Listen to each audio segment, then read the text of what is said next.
Hi, and welcome to Segway Creative. I'm Nikki, and today I'm going to give you a little intro to my channel. I'm a full-time product developer, but I study art and programming part-time. As part of my studies this year, I'm working on a project for a solo indie game called Nightmare Odyssey. The idea of the game is to kill monsters related to certain mental health issues. I've been working on this game for the past 4 months with very little progress.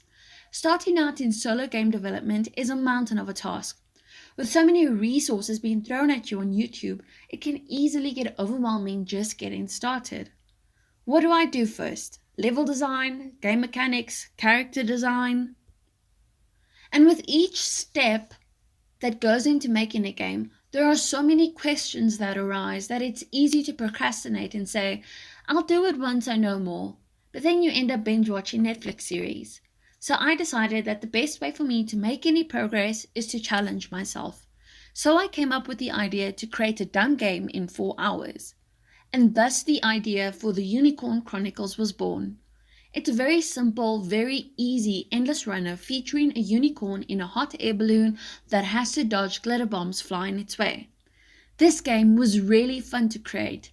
I finished the basic game in just under 6 hours, which is more than I had planned, but it's still in a relatively short amount of time.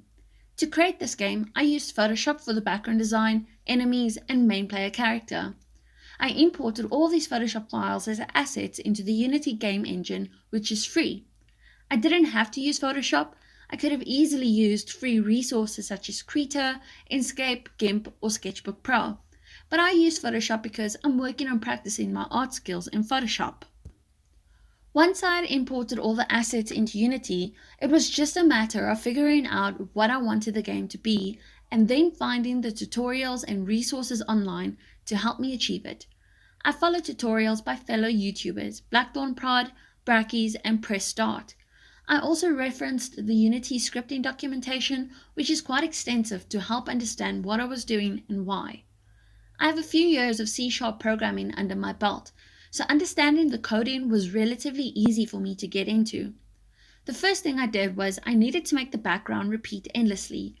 This was a fun challenge to learn. Once I had done that, I created an empty spawner object where the enemies would spawn from. I then added collision and particle effects to make the games more fun and less bland. I also got to learn how the parallax system works in 2D games, which is the same effect that is used in the amazing game Hollow Knight. The parallax system basically means that objects further away from the camera move slower than objects closer to the camera. This effect makes the game more immersive and engaging for the player. I then added a health and scoring system, and then a start, pause, and restart menu, all of which was a huge learning curve. In the end, I created a game that was fun, cute, and a little bit addictive. There were a lot of challenges in creating this game, but in the end, I learned a lot of really cool techniques and skills that I will definitely be applying when I continue working on Nightmare Odyssey. Hopefully you found this interesting. The main takeaway here for me is that each game I make, no matter how small or how dumb, will teach me something that can only better my skills in game development, and I hope to share more of my progress in future videos on this channel. Thanks so much for watching. Remember to hit the like and subscribe buttons below if you enjoyed this video.